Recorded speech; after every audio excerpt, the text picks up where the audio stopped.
خوش آمدید بیربل بے۔ وہ اسے سر ہلا ہلا کے دعائیں دینے لگی۔ ماشاء اللہ، کیف سرسبز ہونے جا رہا ہے، وہ سراہتے ہوئے کہنے لگا۔ شبنم ان دونوں کے ساتھ آ کھڑی ہوئی۔ وہ مشکوک نظروں سے بیربل کو گھور رہی تھی۔ اس کا کوئی بھروسہ نہ تھا۔ ہاں، ماہر بے نے سارے آفس میں پودے لگانے کے لیے کہا ہے۔ جانتی ہیں اس کی وجہ کیا ہے؟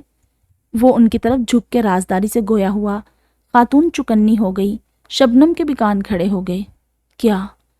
آپ کے ماہر فرید جہاں چھٹیاں گزارنے گئے تھے، وہاں ایک لڑکی سے انہیں محبت ہو گئی ہے۔ وہ کسی باغبان کی بیٹی ہے۔ اسی کو خوش کرنے کے لیے ماہر یہ سب کر رہا ہے۔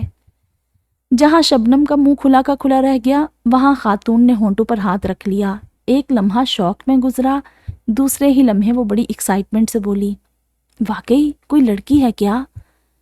اور نہیں تو کیا، عشق اور مشق چھپائے تھوڑی چھپتے ہیں، ورنہ… وہ ہنس کے بولا، اس روبوٹ کو کون بدل سکتا تھا؟